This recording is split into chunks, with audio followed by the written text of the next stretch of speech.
Hi everyone, welcome to my channel. This is Revealing the Narc, and on this channel we dive deep into the intriguing world of narcissism. I'll often use public figures as examples to illustrate how these behaviors can manifest in real life. If this content is interesting to you, please like and subscribe. I should also mention that everything I talk about here is in my opinion, and if I come up with a theme or a plan or any hypotheticals, all of those are under situations that could go under the umbrella of allegedly.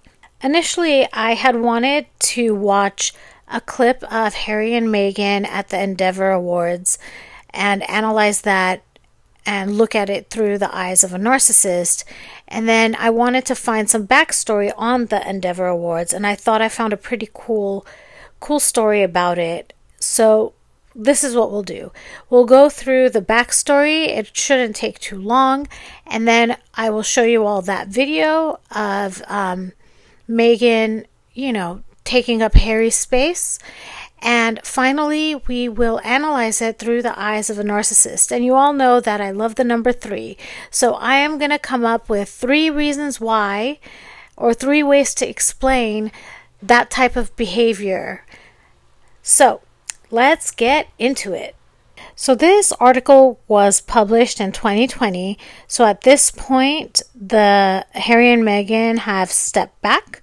The title of this article is Prince Harry Makes Another Break from Prince William and Catherine Middleton as his Endeavour Fund charity leaves the umbrella of the Cambridge's Royal Foundation to merge with his own Invictus Games. So in June of 2020, the Endeavour Fund ends up becoming merged with the Invictus Games. The Duke of Sussex, 35, has merged the Endeavour Fund and the Invictus Games. The Endeavour Fund will still support the ambitions of wounded, injured, and sick service personnel and veterans. It will now expand its activities across the international Invictus community. Prince Harry has merged the Endeavour Fund and the Invictus Games so that he is able to continue working on them following his decision to step back as a senior royal. I would say that this was very generous of the family to do, because this was the one thing that really was Harry's identity. It was one of the causes that he was very passionate about. So that I think is something really kind that they did for Harry. Most of the information here we've already talked about, but what I wanted to do is highlight that the Duke of Sussex established the Endeavour Fund in 2012 when he was patron of the Royal Foundation alongside his brother, Prince William, and Princess Catherine.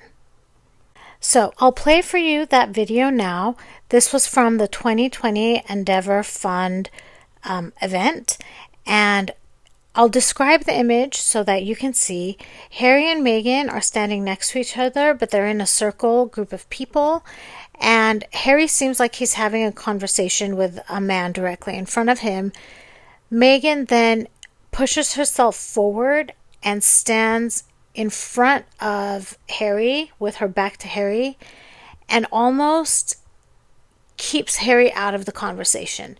So let's have a look. Let me see what you think.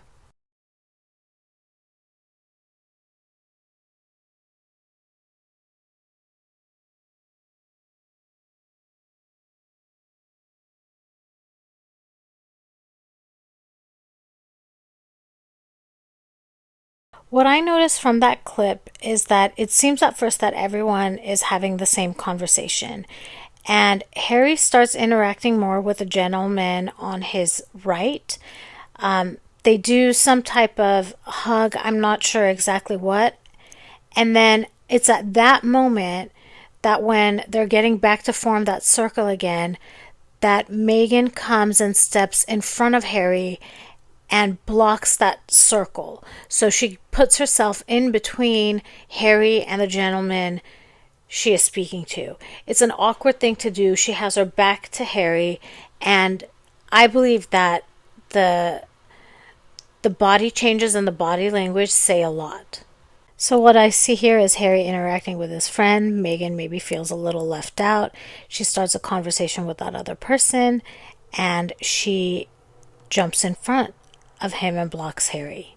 So the question is why? Why would a narcissist do this when they're in a public setting? Maybe they're on a group date. This physical blocking of conversation. And I have come up with 3 reasons that this could happen. We'll go through those in a minute. But I want to mention that those are independent of there being a fight or disagreement or something that upset the narcissist beforehand. So for example, in this video clip, Meghan may have gotten bothered that Harry was being chummy with his friends and not paying enough attention to her. And her motivation may have been revenge. So because we don't know that, like, we can't count that out, and that could be a reason why she did behave that way. So the first reason I think that a narcissist would do this would be a need for attention. So narcissists often crave admiration and attention, and by engaging others while ignoring their partner, they can position themselves as the center of attention, reinforcing their sense of superiority. And if you go back and watch that video, Meghan really does, if she takes one more step forward, she's literally the center of that circle. So this seems to ring true to me. The second reason is control and power dynamics. Standing with their back to their partner can signify a power imbalance. It allows them to assert control over the social situation, making their date feel sidelined or less important. And I mean, I've been in situations like that, and when someone already maybe has low self-esteem or is not feeling their best, when they're treated like that, there's a lot of self-doubt, and maybe I just don't belong, and it's another way to psychologically and emotionally break someone down. And if it's done over a long period of time, it can be devastating to a person's mental health. And finally, it could just be a lack of empathy. Narcissists typically struggle with empathy. They may not recognize or care about their partner's feelings, prioritizing their own social interactions over ensuring their partner feels included and valued. And that also rings true to me. I feel that could be a great motivator for Meghan, allegedly, to position herself physically in a more advantageous position. And actually, we do see that all the time when she's the first one to go in and shake hands. And a side effect of her shaking hands is that she's the one that's on the side of the cameras. Someone on Twitter was the one that mentioned that to me. I hadn't realized that. So it's a multifaceted thing that she does there. So I'm wondering what you all think about this. If this content was interesting to you, please like and subscribe. Tell me what you think about this video. If you've had experiences like this, please let me know. Drop them in the comments. You'd be surprised to see how many of us have interacted with narcissists and how many of our stories are the same. They really all behave the same way, and they're very predictable.